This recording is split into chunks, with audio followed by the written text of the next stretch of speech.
Eu vou deixar vocês se apresentarem, falarem com eles, e aí a gente vai para a etapa primeira, que temos muitas perguntas. Meu Deus, como vocês perguntaram? Glória a Deus, boa noite. Com muita alegria e muita responsa que nós estamos aqui, temendo e tremendo diante do Senhor, porque nós sabemos o cuidado que nós temos que ter com esse tema, né? É muito delicado e assim, realmente é uma responsabilidade muito grande. Uma vez eu fiz um retiro de cura, o Senhor me deu uma palavra a respeito tire a sandália dos seus pés, porque o lugar que você está pisando é santo, a respeito do coração que a gente iria tratar. Então isso ficou no meu coração, que de fato nós precisamos tirar as nossas sandálias aqui para tratar desse assunto.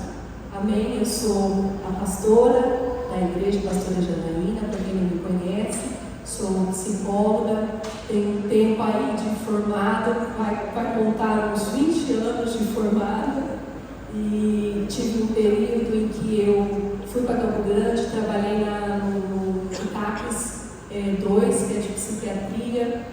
Fiquei lá 4 anos e meio, e aí voltei para casar com o pastor Robert, falo que o meu Boaz foi lá me resgatar. E aí fiquei um tempo aqui, dei aula na Unigram, atendendo também no consultório, e depois eu fiquei mais dedicada à igreja, né? Eu fiquei pensando o que acontece, né, na igreja, que eu recebo as pessoas ali, o que está acontecendo? Eu preciso me voltar mais para isso, né? E aí eu fiquei um tempo então só na igreja, e agora, depois de um tempo me dedicando à maternidade, aqui eu pastorei, eu retorno para o consultório, e eu creio que é um tempo novo que o Senhor está me entregando como presente também, para poder responder ao meu chamado. Amém, meus queridos? Gente do céu, estou com vergonha. Ainda bem que eu estou do lado de uma psicóloga, né? Já de 20 anos de carreira, glória a Deus. Sou pastora Leila. Eu fiz o inverso da pastora Janaína, né?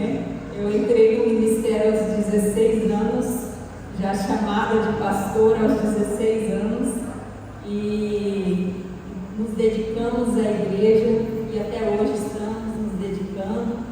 Me dediquei à maternidade primeiro, e depois escolhi estar me dedicando à profissão, depois que as crianças já estavam um pouco mais independentes. Tenho aproximadamente 8 anos de profissão, estou engateando ainda, mas temos um tempo aí de atendimento na clínica, e é um prazer estar aqui com vocês, para falar sobre a alma, onde constitui nossa identidade, e é um tema muito atual, um tema de atualidade, mas de grande importância. E eu sou muito feliz, obrigada pela oportunidade de estar aqui com vocês. Amém, glória a Deus. A primeira pergunta que nós selecionamos aqui diz assim: até onde a fé pode ser considerada um fator de saúde mental?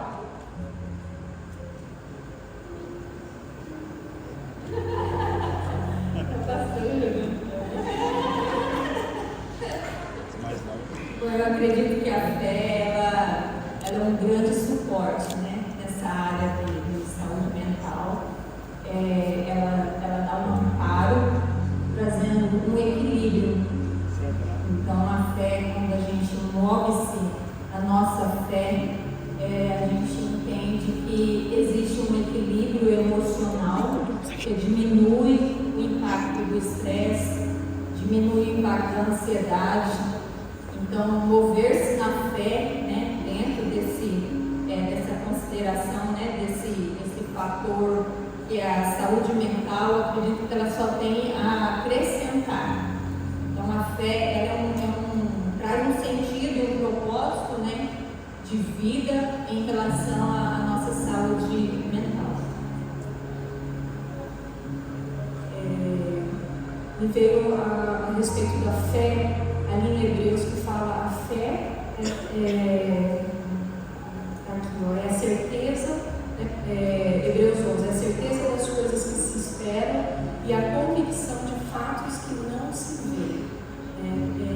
Então, quando me vem essa pergunta, me vem a respeito de quem nós somos, né? Nós estamos tratando de identidade. E nós somos seres da dúvida.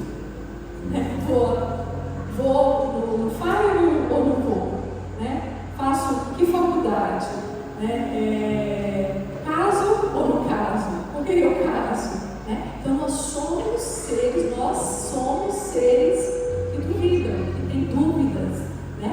Então quando me vem essa pergunta, me vem essa âncora, nós precisamos ter fé. Porque a fé é a certeza. A fé é o que me tira dessa dúvida. Né? Fica até ambíguo, mas responder sim. Né? É a fé que nós temos que nos dá garantias que nós não temos nesse mundo. Glória a Deus.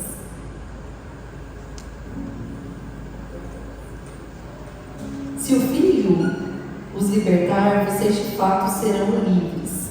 A psicologia fala muito sobre autonomia e liberdade de escolha, mas a Bíblia fala de uma liberdade que vem de Cristo. Como conciliar essas duas visões de liberdade?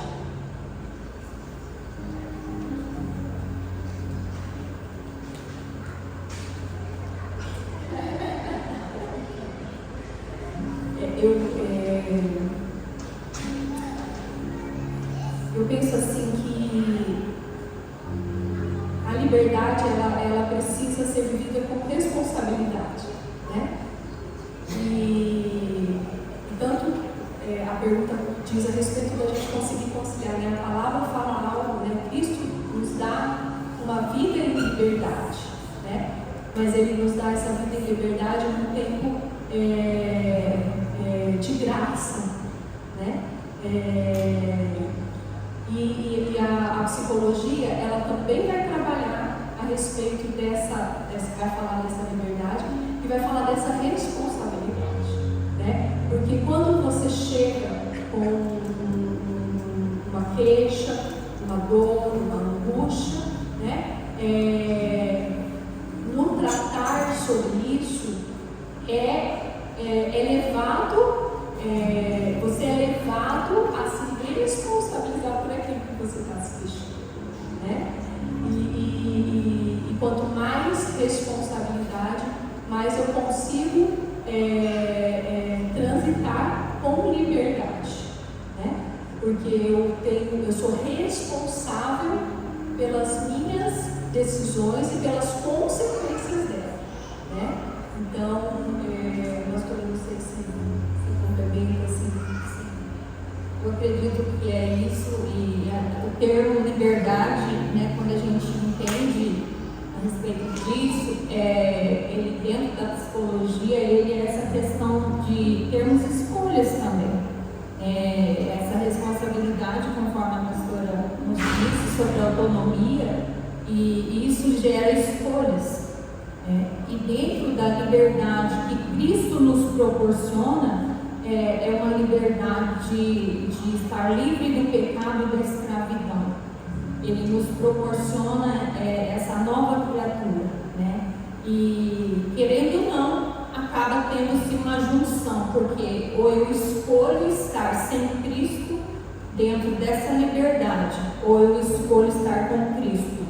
Então a psicologia traz essa autonomia como ser humano, né, de tomarmos decisões, de tomarmos escolhas, né, decidirmos a respeito de algo.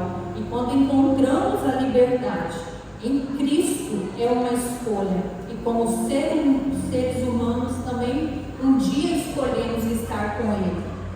Então, Cristo nos libertou, né, para essa liberdade também. E quando entendemos essa liberdade em Cristo, sendo um indivíduo, sendo um ser humano, só nele somos livres, porque ele nos faz essa nova criatura, né? Complementando aqui que me fez assim, também. Até a palavra, né, que diz: foi para a liberdade que Cristo nos libertou. Não nos coloquei novamente sobre o jugo da escravidão. Então, assim, o que nós estamos falando? Nós estamos falando de coisas que às vezes nós temos o conhecimento, porque daí às vezes a pessoa fala assim: pastor, eu tenho esse conhecimento, eu tenho esse conhecimento da palavra, que nós, Cristo nos chama para uma vida de liberdade nele, né? Mas o que acontece? Por que eu continuo preso a algumas coisas? Aí a gente entra em alguns questionamentos. O que em mim, porque nós estamos falando da alma, né? Nós estamos falando da questão da identidade. Então, o que em mim está me atrapalhando de viver verdadeiramente, plenamente essa liberdade? Né? O que tem em mim que me impede de alcançar isso? Né? E aí a gente vai começar, aí a gente entra na questão da responsabilidade. Então você vai precisar ser responsável por essa busca, ser responsável por esse entendimento, né? E aí a gente vai entrando até em outras questões aí, mas consegue entender que existe, às vezes eu tenho um conhecimento bíblico, eu tenho um conhecimento da palavra, né? E até a gente vê assim, que as perguntas. Eu não sei se pode falar que a gente deu uma olhadinha nas perguntas.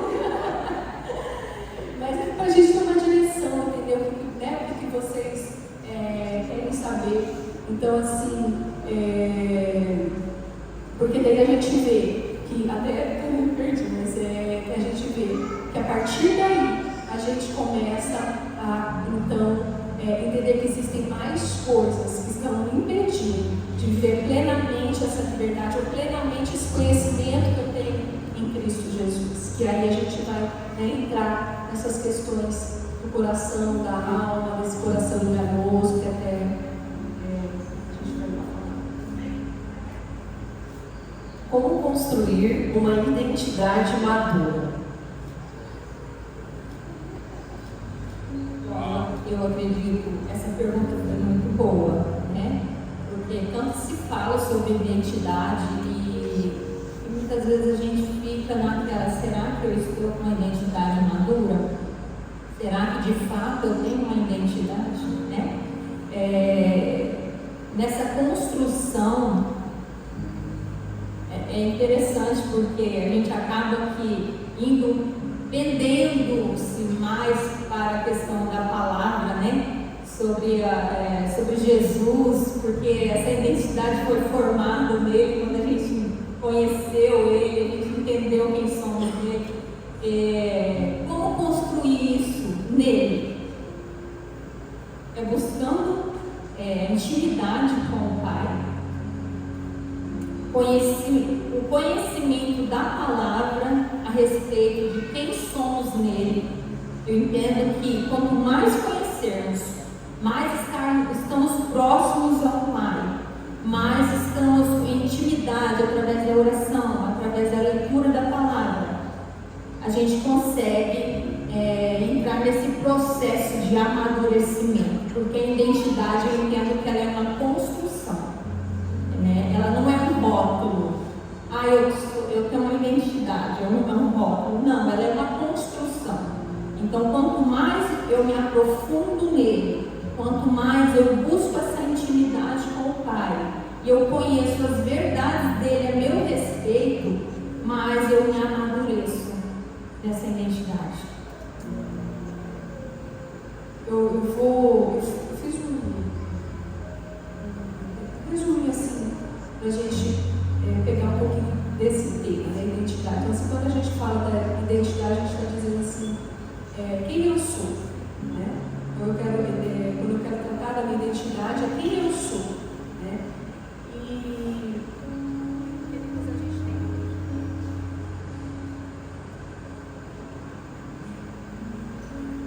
A gente tem um entendimento que nós, o homem, ele se constitui a partir do olhar de um outro, de uma outra pessoa. Como é isso, pastor? Então, por que eu quero dizer isso? Porque desde quando o bebezinho nasce, nós temos aí a Sara, né? Com a princesa dela, desde quando esse bebê nasce, ele vai sendo humanizado por um outro homem, né? Por um outro humano. E então a Sara é a mãezinha que vai, né? Dando banho, que vai cuidando, que vai dizendo quem é esse bebê. Né? Então, primeiramente, a gente nasce no desejo do outro. Né? Então, antes de nascer, há um desejo. Se for menina, vai chamar Janaína, se for menino, vai chamar Diego. Então, a gente, antes mesmo, então, quem eu sou? Eu sou, né? Antes de ser alguém, eu sou o desejo de uma outra pessoa. Né? Alguém que né, me desejou. Então, nós somos constituídos a partir desse olhar do outro. Então, isso me faz o quê, queridos? A partir daí, eu vou buscando essa resposta sobre o olhar do outro. Bom, quem eu sou? Ou o que esse outro, então, quer de mim para que eu me torne alguém? Essa é a nossa busca. Meu pai gosta de futebol, minha mãe gosta disso, então eu começo a me constituir a partir desse olhar do outro. Por que eu estou falando isso? Porque num dado momento, esse olhar não nos dá respostas o suficiente. Há um fundo, né? Há uma falta. Esse pai e essa mãe, eles não conseguem nos dar toda a resposta. Né? E aí vão surgindo as angústias frente a isso. Né? E eu passo a vida toda tentando descobrir isso nas pessoas. Então, essa identidade, a partir da minha constituição, vem dessa forma. Mas nós temos uma verdade que nos sustenta, né? Que fala que nós nascemos de um desejo dele. Então, a identidade madura aqui para nós, não lá para o mundo, mas aqui para nós, é quando a gente consegue conciliar isso, consegue entender que o meu pai e minha mãe, por mais pessoas boas que eles são, né, ou foram, né, eles não vão me dar essa resposta. E aí, a partir daí, fica um vazio. Aqueles lá fora, eles vivem esse vazio devastador, porque então quem me responde isso? Né? Aqui nós temos quem pode nos responder. Né? Então a identidade madura eu vejo como um atravessamento de muitas fantasias, de nossas fantasias infantis, fantasia, querido. É como aquela criança, a gente colocava um óculos e enxergava esse pai, enxergava essa situação, enxergava essa briga, enxergava essa saída do pai, e aí, a partir daí, ela vai constituir uma visão de mundo. Então, a identidade madura vai fazer, quando eu começo a atravessar essas fantasias e enxergar as coisas como elas são, para além desse óculos infantil que eu enxergava. Entende? E aí, eu vou enxergar o quê? Que ninguém vai me dar a resposta que eu quero. E aí eu vou olhar para quem? Que é o único que pode me dar essa resposta. É interessante, pastor, aqui, nesse processo, às vezes até na própria infância, existe uma desconstrução dessa identidade com os traumas. As angústias, a rejeição, o abandono, as feridas emocionais. E a gente chega numa fase de tantos questionamentos, muitas vezes já com uma mentalidade já mais formada na adolescência, na juventude, onde a gente consegue entender a respeito dessa rejeição ou desse abandono. Então, quando nós conhecemos o Senhor Jesus, já esse vazio e essa dor, ela já não existe, porque entendemos que Ele lá, antes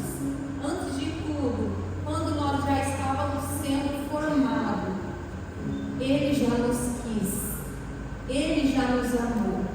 Então, muitas vezes, existe aqueles que ficam se questionando, mas eu tenho o Senhor, eu conheço o Senhor, mas ainda existe algo ainda a ser preenchido sobre isso.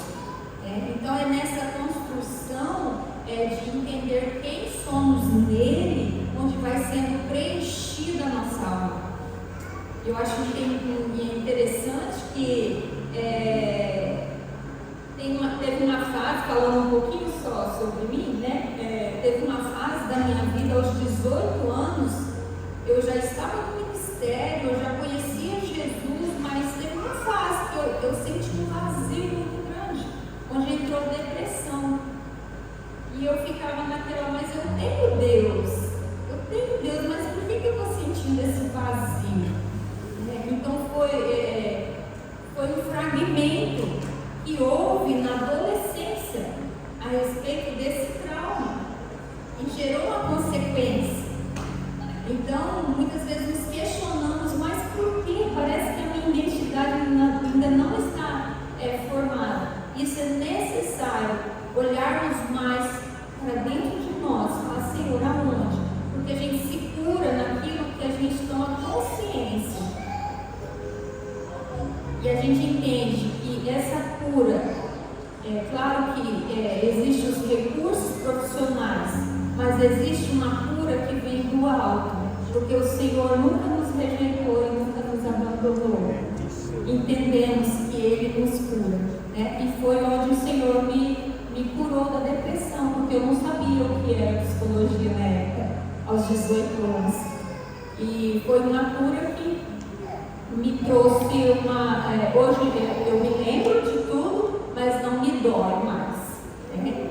Foi uma formatação, houve um reset ali, né? E o Senhor me trouxe a cura e eu entendi quem eu sou nele. Então eu entendo que essa construção é importante, olharmos para nós e olharmos para Ele, quem Ele é em nós. Só colocando assim, porque quando eu coloco, até a pastora trouxe isso muito bem, assim, quando eu coloco, nós somos constituídos a partir desse olhar do outro, né? Entra todas essas questões, porque e aquele que não me olhou, ou aquele que diz a meu respeito algo terrível, né? Então, e aquele que me rejeitou, me abandonou, e eu procuro ainda a resposta desse outro, né? Então, assim, aí há uma grande caminho a trilhar aí, né? Na particularidade aí de cada um, né? Por isso que a gente fala, queridos, a resposta que a gente dá aqui é necessário você entender na sua história isso. Porque para cada um existe, né, uma história que é importante de ser ouvida e ser dita, falada. Amém? Estão absorvendo, amém? Dá uma glória a Deus, quem já está recebendo aí. Outra pergunta diz assim: Skinner defendia que somos moldados pelo ambiente e pelo reforço. A Bíblia diz: tudo que me é permitido, mas nem tudo convém. Pergunta: se o comportamento é resultado do ambiente, onde entra a responsabilidade individual e o livre-arbítrio que a Bíblia aponta?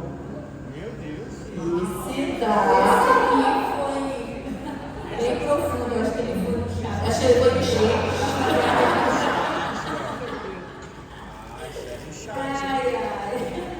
Bom, Skinner falava a respeito realmente, né, de sermos moldados, né, pelo reforço do ambiente, né? E muitas vezes fomos moldados pelo reforço do ambiente da nossa casa. Né? Isso não tem problema nenhum, né, sermos moldados por isso. Mas existe exatamente nessa decisão escolhas. Volto a dizer sobre as escolhas. O que a palavra do Senhor nos fala? Filipenses 4:8 fala que tudo que é verdadeiro, tudo que é honesto, tudo que é justo, puro, que ocupe o vosso pensamento. Então aqui na pergunta fala, tudo me é permitido, mas nem tudo convém. E a palavra do Senhor fala, se é verdadeiro, se é puro, se é honesto, se é amável, se é de boa fama, então eu escolho isso. Deixa eu abrir aqui a pergunta, porque eu achei interessante, assim, porque foram várias perguntas em uma pergunta, né? Então eu tenho que para que vocês entendam, né? Senão fica perdido lá em Skinner, né? Daí eu falo, meu Deus, o que tinha a ver a respeito disso, né? Então, se o comportamento ele é resultado do ambiente, onde entra a responsabilidade individual do livre-arbítrio, né? Aí entra nessa questão das nossas escolhas. Então, o que a palavra de Deus nos fala? Então, renove a sua mente, transformai-vos pela renovação da sua mente. Então, eu entendo, quando eu estou com essa mente transformada, eu entendo que tudo que é bom, tudo que é amável, se naquele ambiente onde eu estou, ou eu frequento, lá no trabalho, ou com alguns amigos, tudo é honesto, é de boa fama, amém. Então isso ocupe o seu entendimento, ocupe esse moldar, né, do ambiente. Se não é, fuja dele. Mas tem um quê também, muitas vezes estamos dentro de uma família que é disfuncional. Aí entra a sua identidade. Se você sabe quem você é, ninguém te confunde. Amém?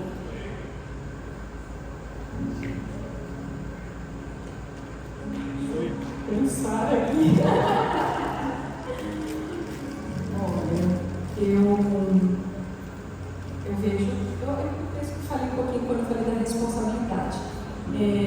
Quando eu digo, nós somos constituídos a partir desse outro, né? Então nós estamos dizendo o quê? Somos constituídos a partir do ambiente, né? Mas há algo que é da própria pessoa, né? Da particularidade de cada um. Porque senão a gente vai pensar assim, por que irmãos lidam com esse ambiente de uma forma diferente, o mesmo ambiente?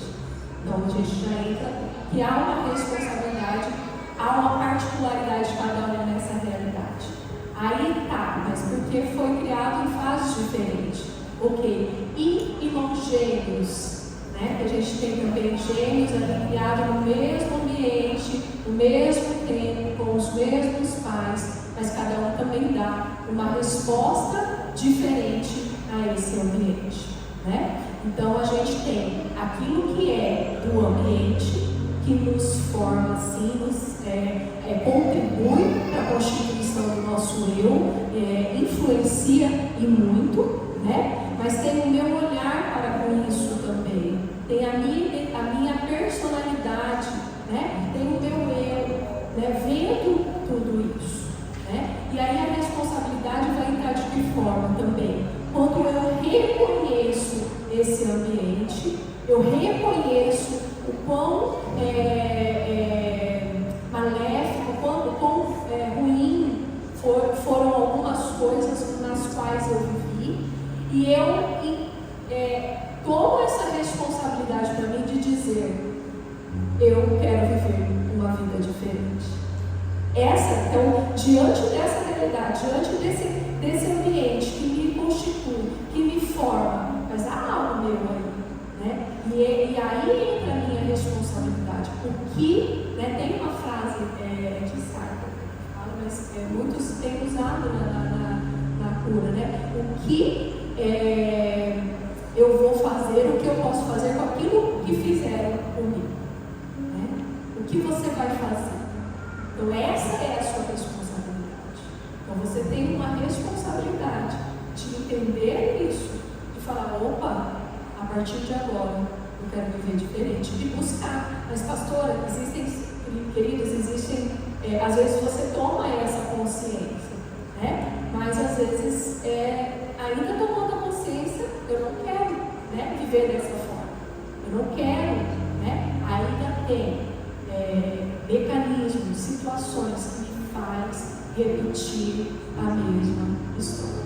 Né? Então, ali existem também, por isso a importância de um tratamento, por isso a importância de reconhecer que eu sozinha não vou conseguir fazer isso. Eu preciso entender coisas que estão para além da minha consciência. Na minha consciência eu percebo tudo isso. Na minha consciência eu tenho conhecimento da palavra de Deus. Eu tenho conhecimento do que o Senhor me fala. Mas existe algum movimento dentro de mim que me impede, né, de viver plenamente essa cura. E o que é isso? Então eu me torno responsável por isso. Eu não posso simplesmente também dizer, né, eu sou assim porque meu pai me deixou, eu sou assim, então me apoiar nessa realidade, né, e manter as coisas como elas são, né? Então assim, é sair disso, mas ainda entendo que não é fácil, e aí para isso nós temos profissionais, né, que podem estar te ajudando nesse processo. Amém. Amém? Como firmar minha identidade em Cristo? Cresci ouvindo que eu não seria nada. Meu.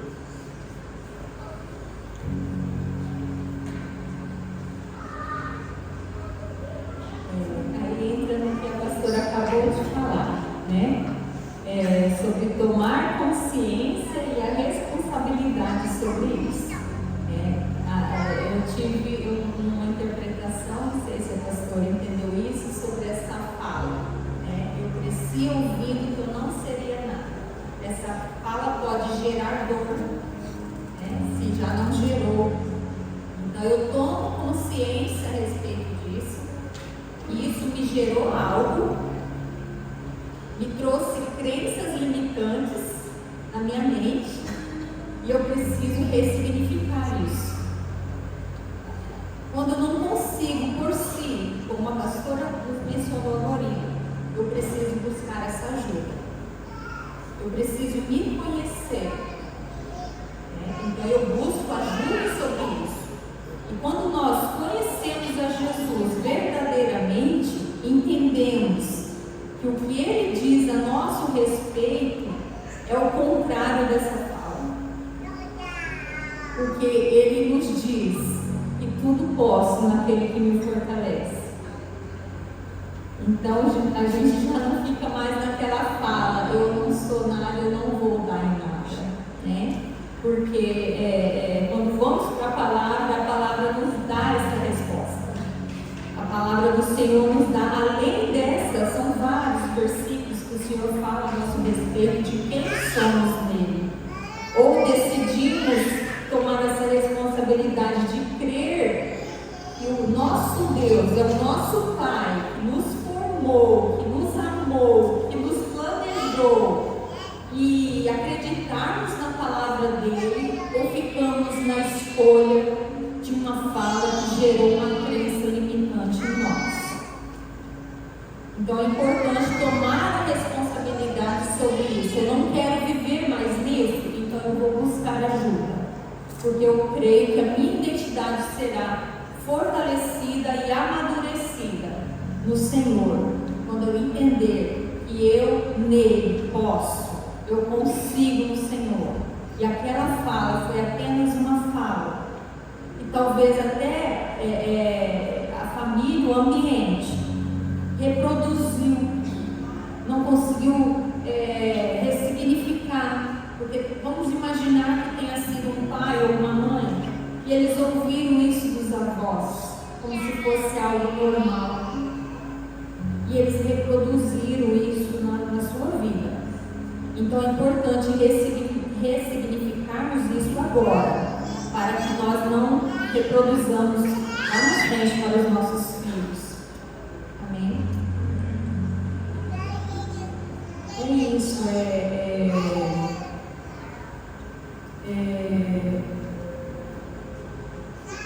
entender essa pessoa, né? Que ela se constitui a partir dessa fala. A gente fala assim que é uma fala maldita, né? A gente fala que a cura vem através da fala, através do bem dizer aquilo que foi maldito sobre nós. Né? Então é uma fala maldita a respeito dessa pessoa. Essa pessoa, ela está presa nessa fala. Ela está presa nessa fala de que ela não vai ser nada. E conscientemente, ela sabe que essa fala pode até ser mentira, porque ela tem o conhecimento da palavra, né? Ela sabe quem ela é, mas muitas vezes essa fala a persegue como maldita. Ela tenta vencer, né? Ela tenta ultrapassar isso, ela tenta entender que ela não é isso que foi dito dela. Mas às vezes essa fala ainda está produzindo efeito na vida dela. Então por isso que a gente diz é pela fala, é falar mais a respeito disso. Queridos, percebam que a minha fala vem sempre para além daquilo que está sendo dito, né? Então é algo que eu levo o outro a esses questionamentos, né? De dizer assim, peraí, por que eu sei, que eu estou falando com pessoas que sabem, né? Por que eu sei que eu sou alguém em Cristo Jesus? Mas por que essa fala ainda produz um efeito em mim de paralisia? Porque quando eu vou tentar fazer alguma coisa, essa fala mais alto do que a palavra do Senhor que eu leio, que eu creio. Então, o que está acontecendo que eu ainda estou acreditando que eu não vou dar em nada? Então, a ideia, quando a gente fala de falar a respeito, vamos falar mais a respeito disso. Falar com quem tem uma escuta apropriada para isso. Vamos falar, né, onde isso ainda produz efeito. O que é isso para você? Né? O porquê que a palavra de Deus, que é prumo, que é a verdade, que você sabe disso, por que ela não está? Porque você não está conseguindo alcançar essa verdade, viver isso plenamente, que você é alguém, sim, você é. Então aí entra nessas outras questões que eu disse inicialmente, porque eu ainda fico presa a esse outro que me é importante, e é natural. Mas quando eu começo a ser trabalhado nesse entendimento, que esse outro, né, mal podia me dar algo para minha sobrevivência, e ainda me dava, né, me liberava palavras malditas, quando eu começo a entender que ali eu não, né, eu começo ali a me libertar da necessidade de fazer valer essa fala desse outro na minha vida. E aí eu começo a buscar de fato quem sabe sobre mim, quem vai falar sobre mim. Mas entende que é um processo que caminha junto, por isso que a gente fala, a gente recebe o Senhor Jesus, nós somos salvos, recebemos o Senhor, nós temos, né, acesso, livre acesso, mas existem coisas na nossa alma que precisam ser, sabe assim, libertas, precisam ser tratadas, para que eu possa viver plenamente isso que eu sei, eu quero. Então eu preciso entender, peraí, é a pergunta, por que, né? Como que é, pastora? Por que fala sobre nada, né? Eu nunca consegui. Isso. Fala assim, confirmar minha identidade em Cristo se crescia ouvindo e não seria nenhum. Então eu passo a me separar dessa fala que está me definindo. Mas para isso há um processo. Há uma fala de Cristo sobre mim, uma verdade que me sustenta. Mas ainda há uma mentira a meu respeito que está produzindo mais efeito nas minhas escolhas e nas minhas decisões. Então eu preciso entender isso. Porque a gente sabe que a palavra de Deus é a verdade. E por que essa mentira está produzindo mais efeito? Amém? Eu acho que também já vai para essa pergunta que é parecida, né? Que fizeram aqui. Se sou de Deus, por que não sinto vontade de viver?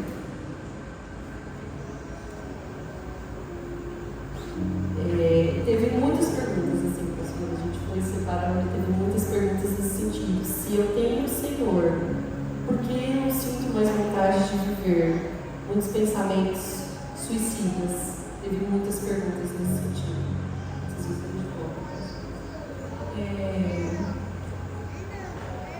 Querido, nós temos sentimentos, né? Nós temos uma alma. Está viva, né?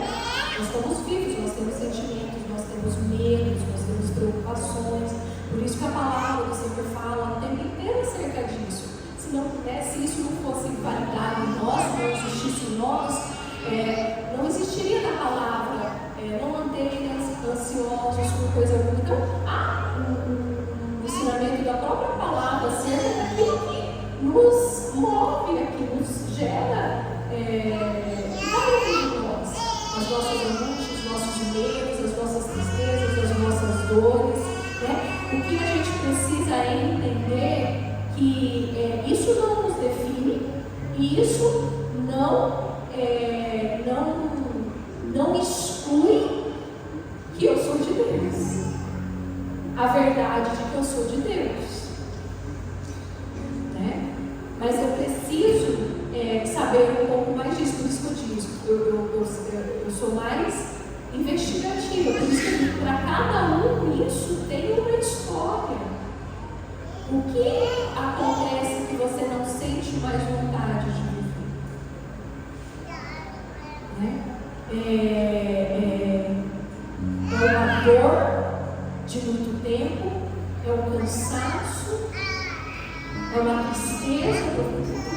O que está envolvido nesse tipo? Mas aqui no primeiro momento a gente só precisa excluir essa coisa que ou eu sou de Deus e sou alegre, feliz e bem sucedido, né? E eu não estou tendo tristeza, dores e vontade de morrer, eu estou fora disso, né? Então daí a gente já elimina isso. Essa não tem que ser nem cogitado por nós. Mas sim, eu sou de Deus, mas eu tenho as minhas tristezas, né? E eu posso saber mais sobre isso, eu posso falar mais sobre isso, eu posso entender melhor isso, porque eu posso entender por que essas tristezas muitas vezes me pegam de tal forma que eu quero até morrer, né? Então, o que a gente está dizendo é que, queridos, esse sentimento, ele precisa ser tratado, esse coração precisa ser tratado. Se a gente tem a realidade de uma doença física, e aí, diante dessa doença física, eu vou fazer alguma coisa. Eu vou procurar um médico, eu vou fazer exames, eu vou tomar medicamentos. Por que diante da realidade, né, de uma doença emocional, de uma enfermidade, eu não vou fazer nada com isso? Queridos, Deus cura fisicamente e emocionalmente. Nós também não estamos colocando um ou outro na balança. Mas se eu descubro que há algo que está em desordem no meu físico, eu vou correr para o médico e vou tratar. Por que em uma desordem emocional eu vou esperar somente a cura do Senhor? Deus pode me tratar no percurso dos meus exames, eu posso me manter em fé, mas vou fazer exame, vou no médico, vou fazer o tratamento necessário e vou ficar em fé desejando a cura. Da mesma forma, emocionalmente. Se eu não estou com vontade de viver, o que é isso em mim?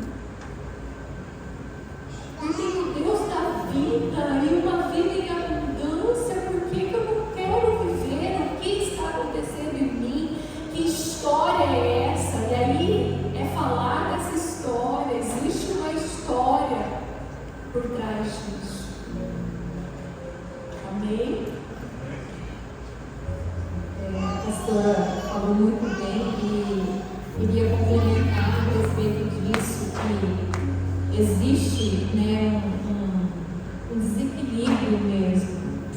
Quando nos encontramos nesse dilema, existe um desequilíbrio químico, existe um desequilíbrio emocional, uma sobrecarga emocional. E precisamos identificar de onde vem isso. Porque eu tenho Deus. Quando eu estava em depressão, eu também tinha Deus. Senti um vazio, mas eu precisei identificar. Só houve a cura, porque eu identifiquei de onde veio.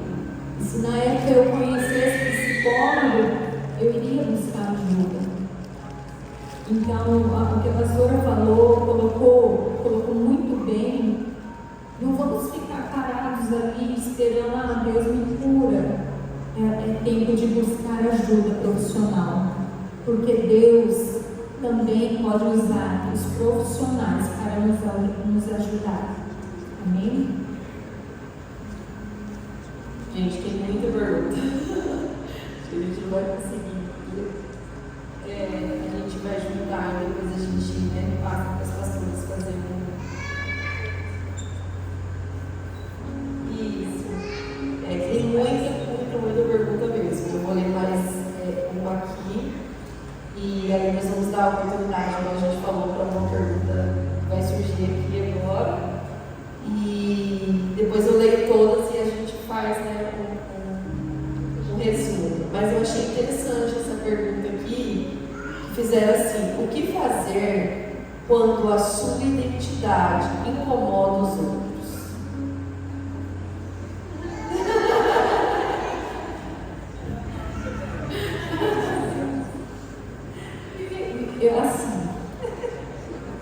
Me veio assim: incomoda os outros. Aí me veio os outros, muitas pessoas. Então me vem, se não há algo, porque se incomoda uma pessoa, isso pode se tratar dessa outra pessoa. Pode ser algo meu, mas incomoda uma outra pessoa, pode também se tratar daquilo que está nela. Agora, quando há uma pergunta que fala assim, quando a minha identidade incomoda os outros, mais de uma pessoa, aí como eu caio na minha responsabilidade, me vem essa pergunta: por que será que eu estou incomodando tantas pessoas? Então eu volto uma pergunta, Por que essa identidade, por que algo em você está incomodando tantas pessoas? Então eu não vejo que a resposta vai estar nos outros, mas acho que a resposta vai estar em mim. Será que tem alguma coisa em mim que precisa ser revista? Não sei, me veio mais essa situação. Agora, se é na minha relação com uma pessoa, aí eu vou ter que começar a ver o que é meu e o que é do outro. Numa análise, a gente vai sempre tentar diferenciar. Mas espera aí, isso é seu ou isso é do outro? Porque a gente tende a pegar aquilo que é do outro, a gente tende a colocar, é a síndrome de Adão e Eva, não foi, Foi a mulher que me deste, foi a serpente, a culpa é do outro, eu coloco no outro aquilo que é minha responsabilidade, Então, ou senão eu assumo também tudo que é do outro. Eu começo a dizer, isso aconteceu porque eu fiz isso. O outro pensa assim, porque eu tenho. Então, assim, nesse processo, eu começo a separar o que é meu e o que é do outro. Então, diante dessa pergunta, eu penso que deveríamos separar um pouco assim, Isso é realmente do outro? Ou isso está em mim? É interessante, essa separação, quando a gente identifica se realmente é do outro, Quando eu tenho um ditado que fala, quando Paulo fala a respeito de Pedro, está revelando mais sobre Paulo do que sobre Pedro, Então, se de fato é a respeito do outro, por que você tem que se moldar ao desconforto do outro. Se de fato isso é a respeito de uma identidade e isso não é a respeito de você, da sua responsabilidade. Então não precisamos caber no desconforto e ser moldado pelo desconforto do outro. Então nós precisamos entender isso, essa questão é a identidade mesmo, né? Essa responsabilidade é a sua identidade, ou é uma avaliação que você precisa fazer em si e está gerando algo, né? Na vida de alguém, do outro, ou é realmente sobre o outro? Se for sobre o outro, para que essa necessidade de aceitação e entrar no desconforto dele? É um questionamento que eu deixo a vocês. Faço isso como eu deixo uma resposta com uma pergunta. Elas são chique, né? Eu ia falar assim, mas é o outro, eu não sei deixar. E eu até, quando vi a respeito dessa pergunta, eu fiquei assim, será que ele está falando de fato sobre a identidade dele, ou se está confundindo essa identidade com uma pessoa difícil que ninguém está suportando, né? São chiques, gente, são finas. Mas é outros, é muitos outros. Mas é que você que é chato. Isso, já. Quem vai fazer a pergunta? A pergunta. Pastor, tem uma aqui de uma pessoa do Fireman mandando no meu WhatsApp que fala assim: o namoro pode mudar a minha identidade? Eita!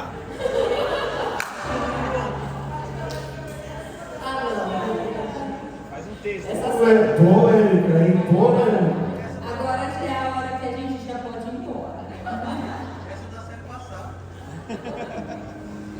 Essa é boa, hein?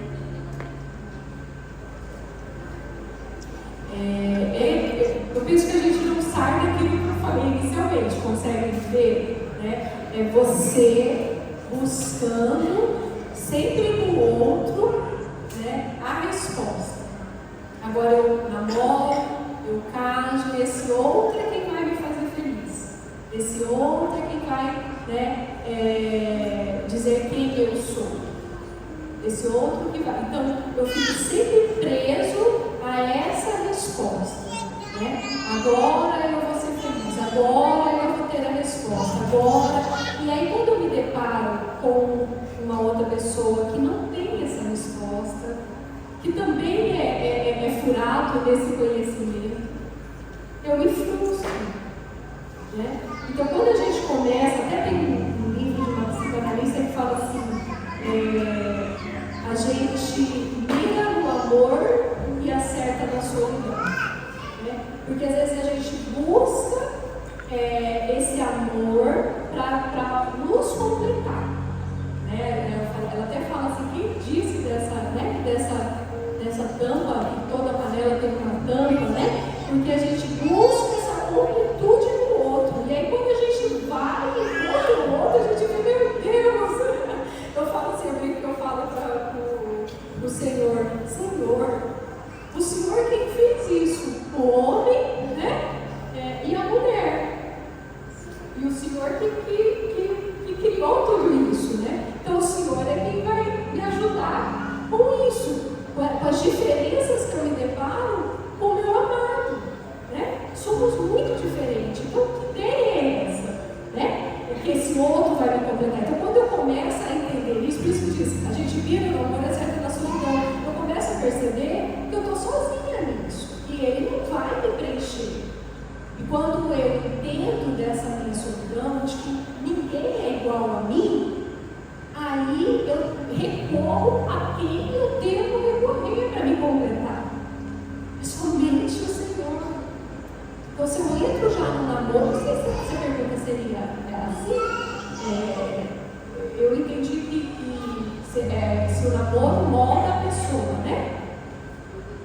Se muda a identidade, né? Então é isso. Quando eu quero que o outro seja a minha resposta, eu me moldo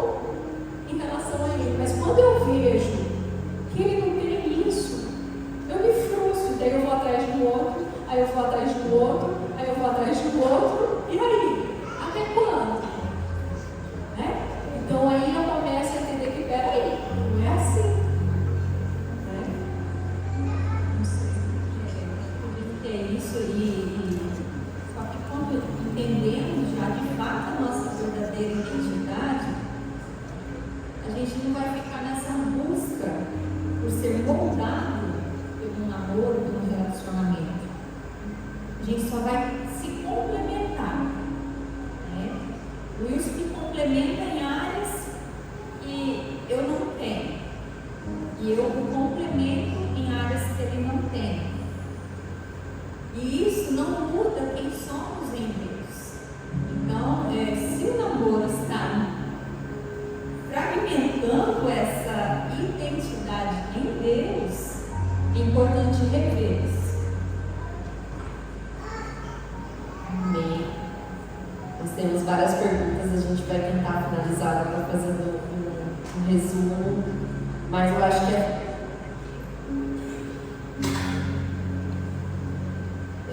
essa pergunta aqui que eu vou fazer, eu acho que dá para a gente caminhar para finalizar. Quem estava aqui no Campfire desse ano, levanta a mão, dá uma glória a Deus. Nós recebemos uma palavra profética. Todo ano o Senhor traz, um tema para o Acamp. Nós tivemos o Nunca Sozinhos, nós tivemos o Incendiário, nós tivemos agora a respeito do noivo, do noivado. O ano que vem o Senhor vai nos entregar algo, e esse ano nós abrimos as portas para que vocês, jovens, para que vocês tenham um lugar seguro de pedir esse socorro quando nós estamos com as nossas emoções precisando de um cuidado. Nós estamos doentes nessa área. E nós trouxemos alguns testemunhos e nós trouxemos aquilo que nós vivemos dentro da nossa casa. E hoje, quando nós estamos fechando para falar sobre identidade, transicionando para o setembro, amarelo, que nós estamos ali numa campanha, trazendo à sociedade a consciência da importância de lidar com isso. E é algo que não se era muito trabalhado dentro das igrejas. E glória a Deus que a nossa igreja é uma igreja viva, é uma igreja esclarecida. E hoje o propósito de encerrarmos essa série sobre identidade, trazendo duas pastoras, mas também duas psicólogas, nós queremos dizer para você: não fiquem mais temerosos, não fiquem mais com receio, não se sintam julgados se você precisar de um socorro nessa área. Nós não queremos que os nossos jovens passem por situações sozinhos. Então nós trouxemos essa conversa aqui para vocês e trazer para vocês que existe um lugar seguro para que as suas emoções elas sejam tratadas e curadas, porque o Senhor pode usar as profissionais para trazer essa cura. E nós sempre incentivamos a você isso. E dentro dessa última pergunta que eu vou ler, eu trago para vocês essa dificuldade da gente reconhecer que precisa de socorro nessa área, porque nós espiritualizamos demais.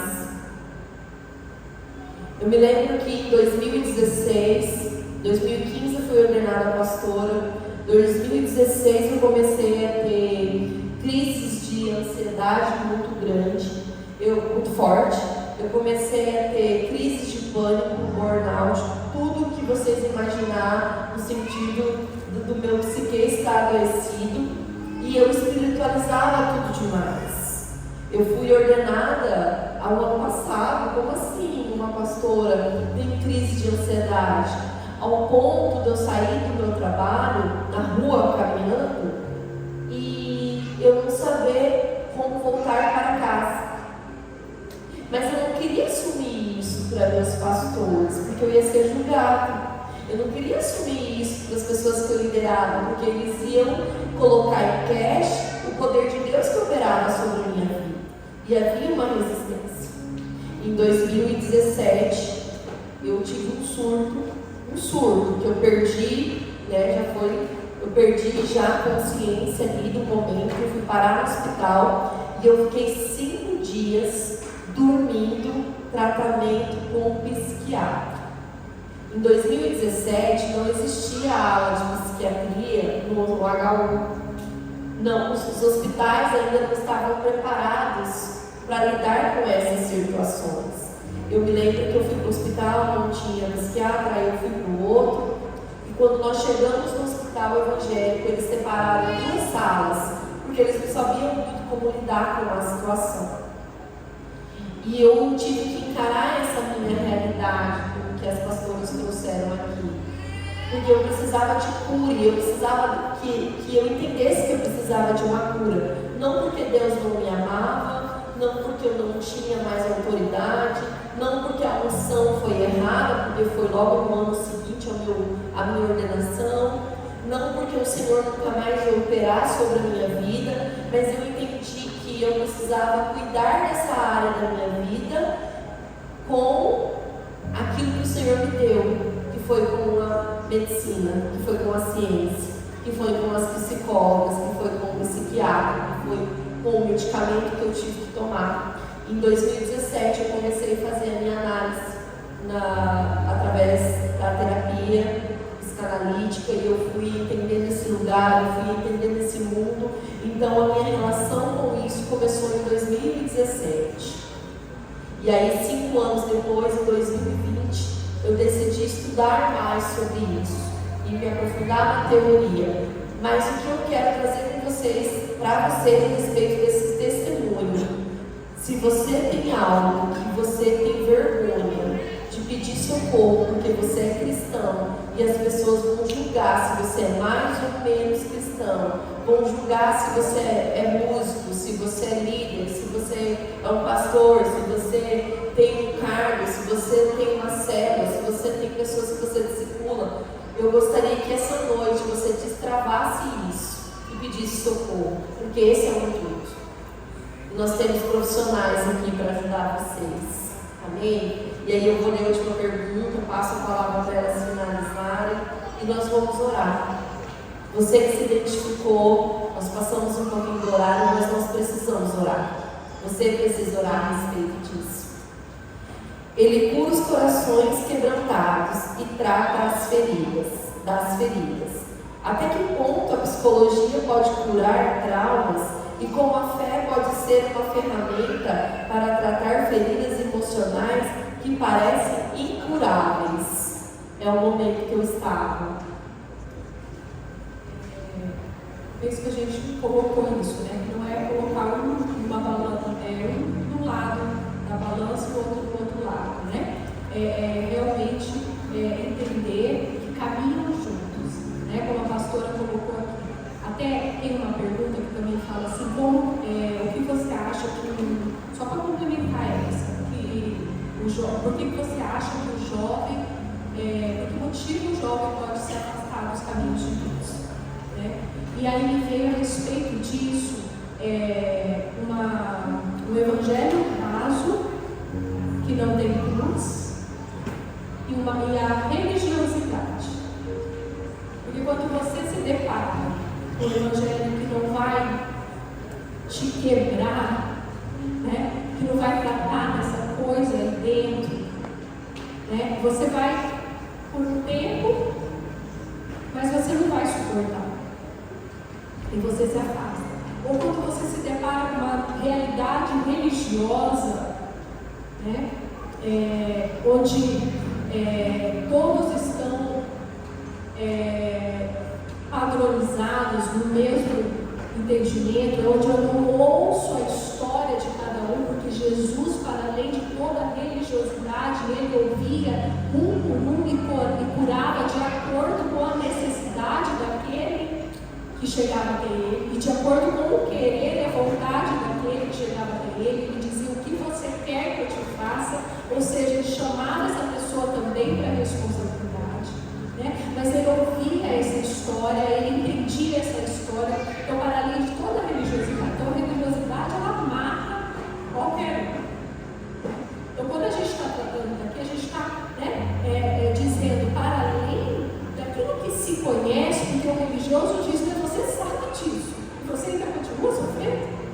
O religioso diz, mas a palavra está dizendo isso, você não está estudando a palavra?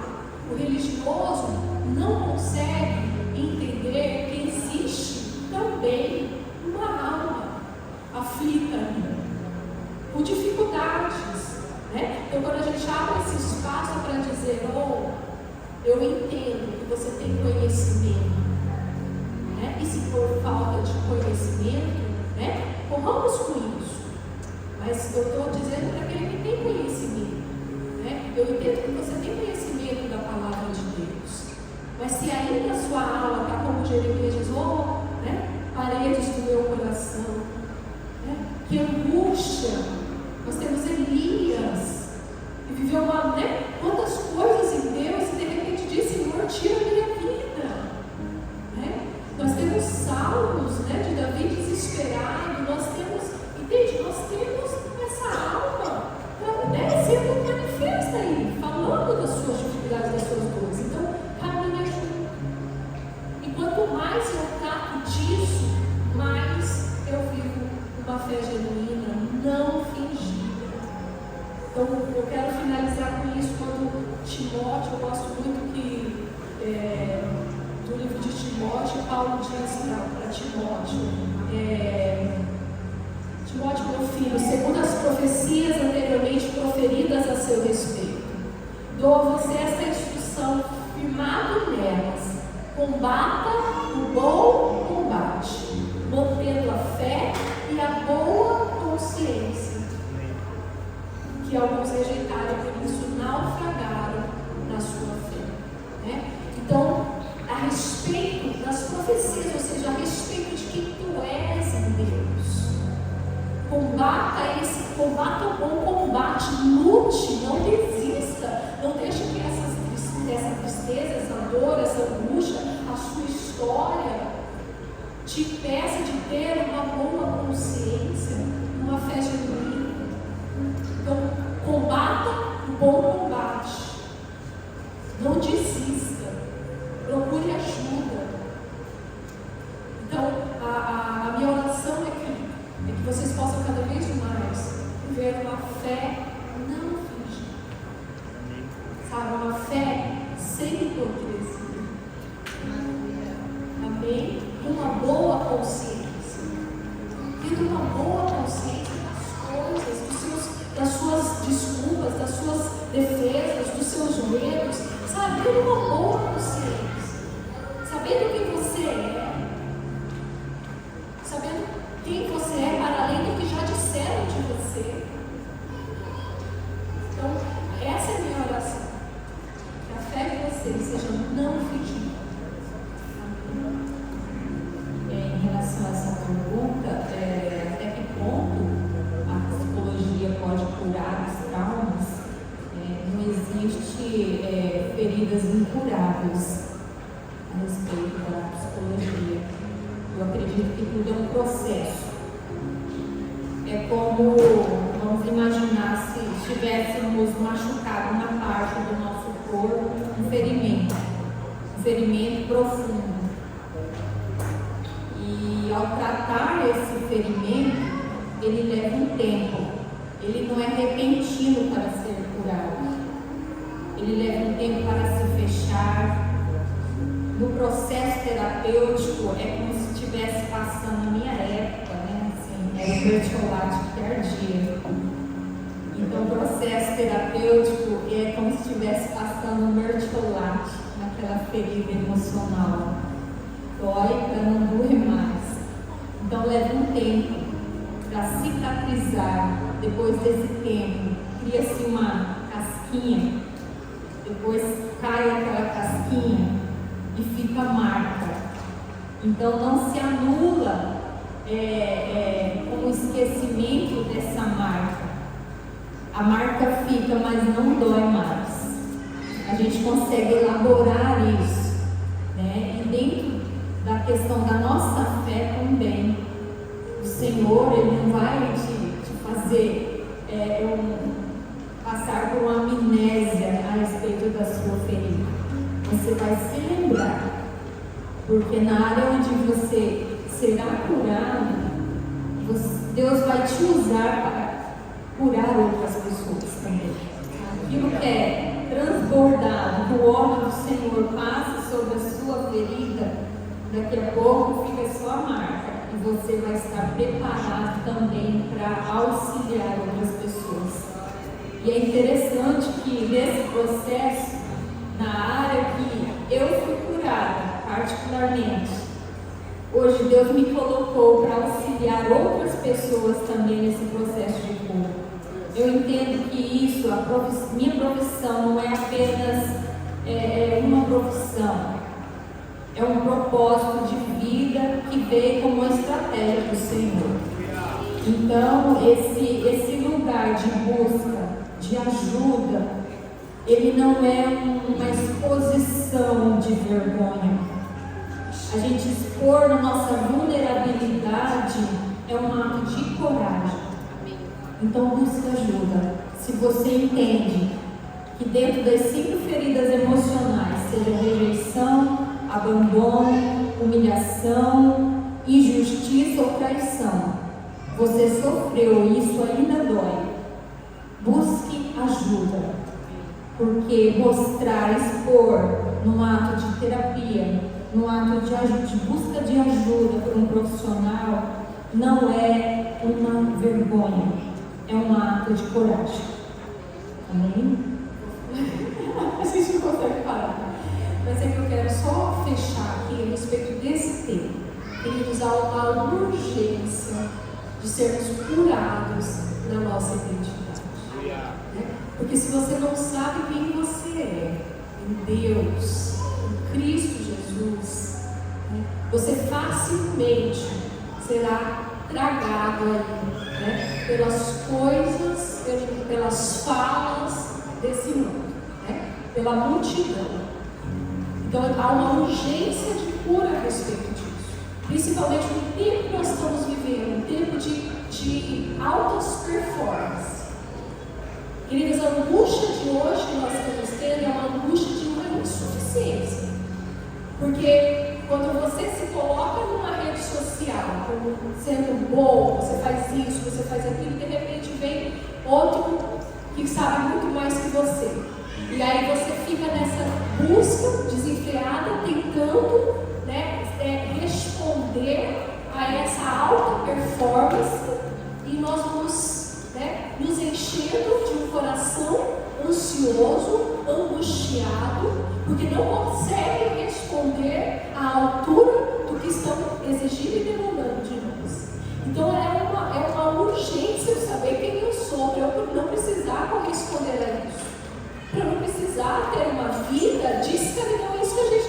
Então eu volto na mesma palavra. Foi para a liberdade que Cristo nos libertou. Não nos coloquei novamente no jugo da escravidão. Então, quantos de nós, quantos jovens estão presos a essa alta performance, tentando responder ao que as redes sociais estão colocando, como para ter engajamento, vamos fazer isso, para ter likes, para ter curtida, para ter. E aí vai indo e não tem limite, não tem fim. E aí você se vê destroçado, angustiado, ansioso, porque você não consegue responder às exigências de um mundo caótico. Então há uma urgência, eu falo assim com autoridade, com propriedade, há uma urgência de uma cura da nossa identidade. Para que você possa olhar para tudo isso e dizer: eu não preciso responder a isso. Eu sei quem eu sou. Amém? Amém. Você que se identificou com essa palavra, vamos colocar em pé. Nós vamos orar. Você que se identificou com alguma